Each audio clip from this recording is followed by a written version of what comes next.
From the studios of Farm Journal Broadcast, this is AgDay.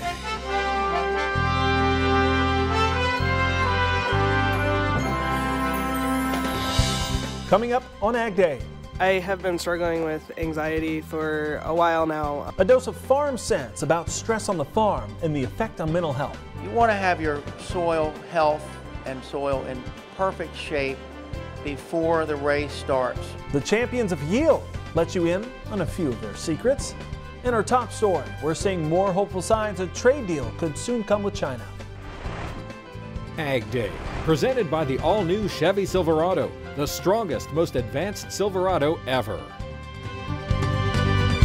Good morning, I'm Clinton Griffiths. As we first reported online, China's leader Xi Jinping will visit the White House in June. Farm Journal Washington correspondent Jim Wiesmeyer saying the visit will happen before the G20 summit in Japan. Wiesmeyer reporting the White House is currently looking at the second or third week of June for Xi's visit. But CNBC says the U.S. and China may announce a trade deal by next Friday. China's chief negotiator is leading more than 100 officials for the talks in Washington next week. Analysts say from a marketing perspective, it's a good idea to have a plan.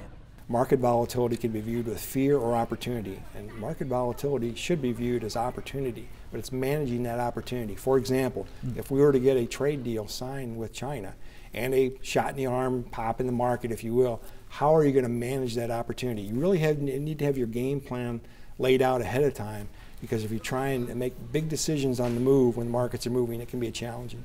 The negotiations between the U.S. and China in Washington will officially resume on Wednesday. And new USDA export sales numbers show despite the tariffs, China is still buying some U.S. ag product. Its biggest buy last week was for sorghum. Net sales of 185,000 metric tons were reported, China purchasing 124,000 of the total, with another 50,000 going to unknown destinations. 313,000 metric tons of soybeans were sold. Increases were reported for China. That includes 133,000 switched from unknown destinations. The U.S. could soon be importing 5 Chinese citrus fruits. That's if the country adopts certain health and safety systems. USDA saying the fruits could include pomelo, honey mandarin, and sweet orange. USDA is now opening the idea to comments. We are continuing to bring you the latest from the presidential campaign trail and what the candidates have to say as it relates to the ag community. Democratic presidential candidate Joe Biden visiting Iowa City, Iowa. He downplayed the economic threat posed by China. China is going to eat our lunch? Come on, man. They can't even figure out how to deal with the fact that they have this great division between the China Sea and the mountains in the east, in the west. They can't figure out how they're going to deal with the corruption that exists within the system. They're not bad folks, but guess what?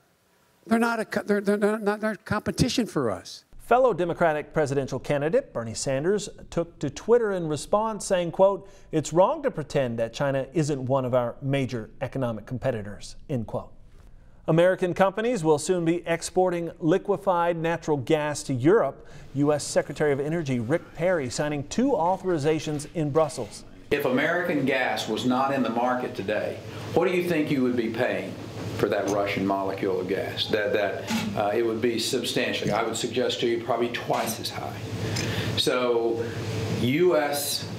supply of gas not only is giving the European community the freedom from being held hostage, it's also driving down substantially the cost of living, the cost of your energy, the cost of manufacturing. The 2 companies involved are Sempra and Tellurian. Work continues on getting a disaster aid package through Congress. Republican lawmakers have added an additional $300 million in aid to Puerto Rico. Washington insiders feeling that could bring about the bipartisan support needed for the legislation to advance after months of stalled negotiations. The remainder of the package includes about $13.45 billion to help states recover from a series of natural disasters in 2018 and the flooding in the heartland in March. It's unknown what President Trump's position is on the legislation. And new flooding concerns. Rivers are swelling in Illinois as heavy rains move across the state.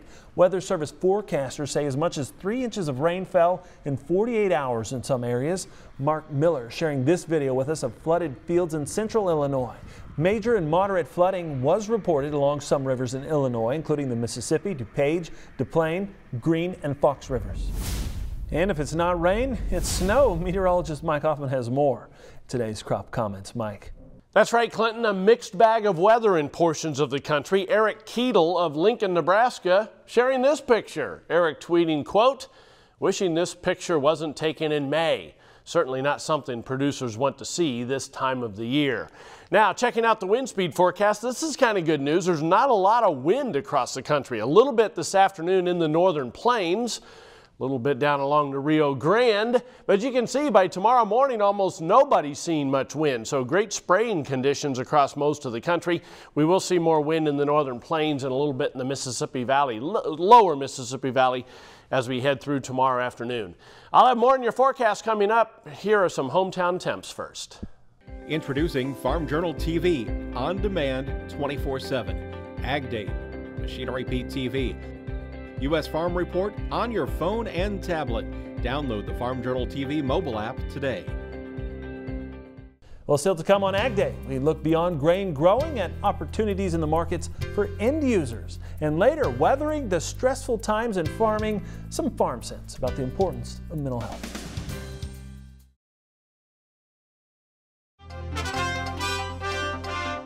Beyond Meat making its debut on the NASDAQ stock exchange. It's the first time a manufacturer of plant-based meat has gone public.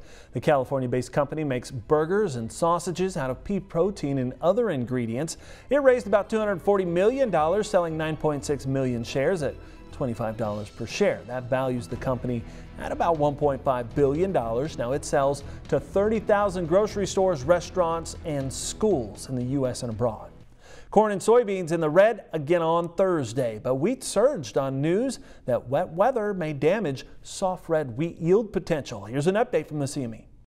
We're seeing kind of a mixed bag here. Corn, wheat trading a little bit higher, with soybeans really kind of treading towards contract lows, which is not the best sign. Let's start looking at that corn contract. July, the month of interest for us here. We've gotten out above technical resistance, 364 to 365. Previous resistance now becomes support. The bulls must defend this to wrap up the week. If they can continue to do so, I think we see the market press 375. Soybeans, uncharted territory as previously mentioned, and when we're looking at a chart, we look to find support and resistance levels based off of previous interactions between buyers and sellers, and when you're making new contract lows, there is nothing there, so it's more of a kind of a risk-reward scenario. Wheat, same type of deal with the soybeans. We talked about uncharted territory in the past couple mornings, working with clients at our morning's report. We kind of described picking the bottom as trying to pick a superfecta in the Kentucky Derby. You're taking little bites at the market looking to hit a home run, and I think you're able to do that if you're able to manage your risk at these lower end of the levels. 430, good technical support. If we start trading below there, pull the ripcord and get out. But if we close out above 450, I think there's room for the races to really take off and take us a little higher towards 475. Brian Basting, Advanced Trading, our guest here at the Agribusiness Desk today. Brian, let's talk about maybe some opportunities that might exist, not from a grain grower perspective, but from the folks that use the grain. And with these, markets where they are, there might be an opportunity there. We strongly believe, Clinton, that end users need to take advantage of this sell-off that we're seeing in corn and soybean meal, for example. An end user is looking at locking in remainder of spring needs. You can go out to summer, perhaps all the way into fall, with a conservative strategy. An end user could consider, for example, buying the cash, corn, for example, and maybe simultaneously purchasing a put option. That would give that end user an opportunity to participate if the market continues to go lower. Another strategy to consider for an end user would be straight purchase of a call option. That gives you unlimited upside, but also does not give you margin calls if the market continues to grind lower. Yeah. Do we know how often this comes about? Because it seems like, we wait and wait for these opportunities, and at some point we need to make a decision, and this could set us up for a little bit of time.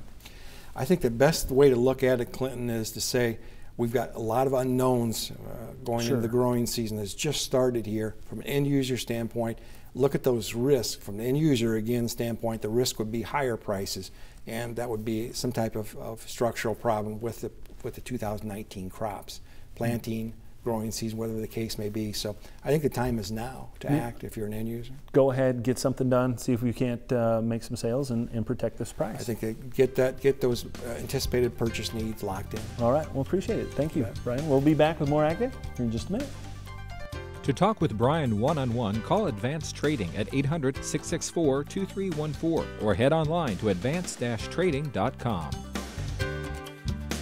Join Andrew McRae for Farming the Countryside, a farmer-focused podcast that is all about production agriculture. Farming the Countryside is available wherever you listen to your favorite podcast and is brought to you by Nutrien Ag Solutions, the world's largest provider of crop inputs and services.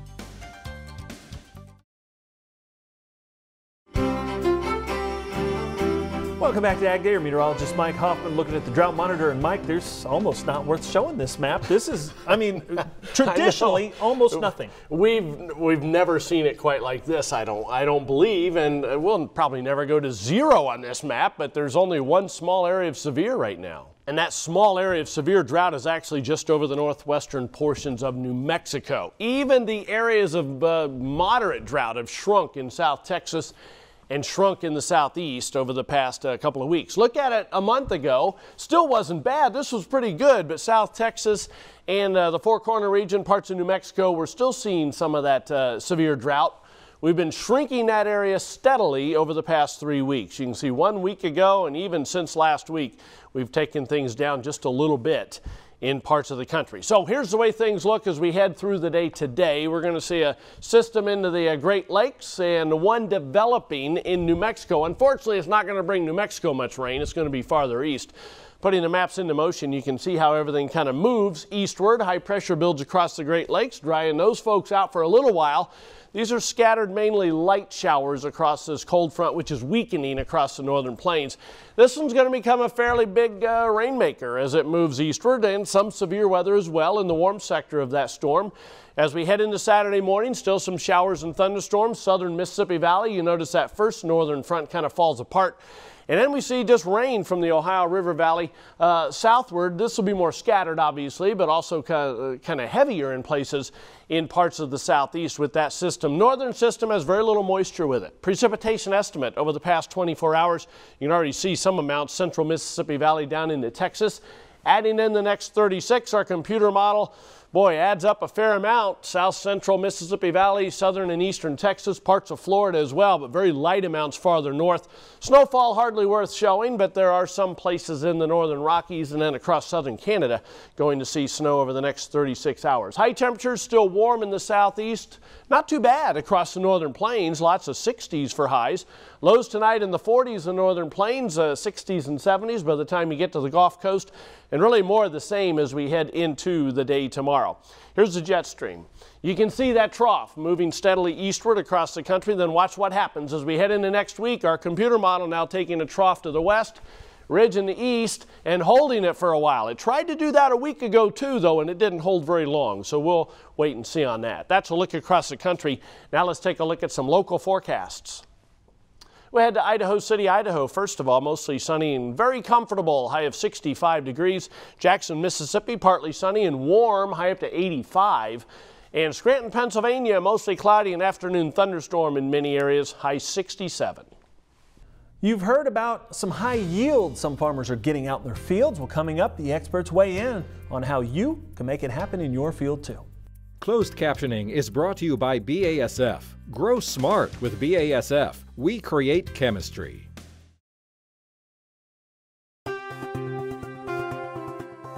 A new University of Illinois study shows excessively wet years can reduce the U.S. corn yield by 34%. Tyne Morgan recently sat down with 3 high-yielding farmers who say, well, wet weather plays a key role. There are some things you can do today to make sure your fields are set up for driving higher yields. The race to record yields is something most growers strive toward every year. And his key to success, the soil. You want to have your soil health and soil in perfect shape before the race starts. You never want to be playing catch up during the season. He broke through the 100 bushel per acre mark by growing soybeans that yielded 137 bushels per acre last year, something he says that he achieved through no-till. I like to say we are not really no-till, we're pretty much never-till.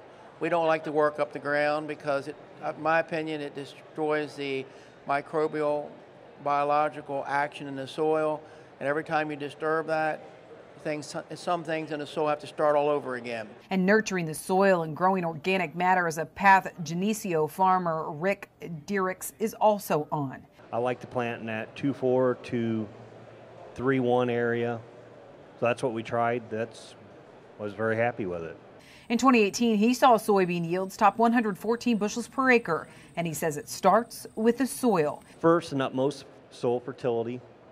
And then we keep the field clean. He said fungicide was also key in managing the wet spring they faced last year after the seeds got off to a rough start. Whether you're planting soybeans or corn, Nebraska farmer Marvin Wiles agrees. The key to achieving higher yields lies within strong, healthy plants from the start. There were multiple applications of fungicide that we had to use because we just had the right environment for disease to form. And when you're planting high populations, you really need to especially watch out because you'll have gray leaf spot and other things come into play that you really need to be careful what's going on in that scenario. Even with challenges, Wiles saw 295 bushel per acre corn last year. And as farmers push yields, breeders like Devin Nichols are also trying to tap into yield secrets of success. In the next 5 years, I don't think we're going to go too much higher, but I do think that we'll bring that average up quite a bit. While Nichols knows weather plays a key role, he says precision breeding efforts are also aiding in the yield climb, and 300 bushel per acre corn may not be a feat far off. I think that's a good short-term goal because, like we've talked about, the averages are still well below that. So I think it's a good starting goal to get to that point. But I think that's just the tip of the iceberg. I think we can go well beyond that with current genetics on good acres, and I certainly think we'll keep pushing that further. Champions of yield pushing the envelope every year, proving the fear of failure isn't an option when you're pushing the limits on yield. All right, thanks, Ty. The pressures on today's producers can sometimes feel like they come from all directions, and some are bravely sharing what they're facing with the world. Why that matters coming up in Farm Sense.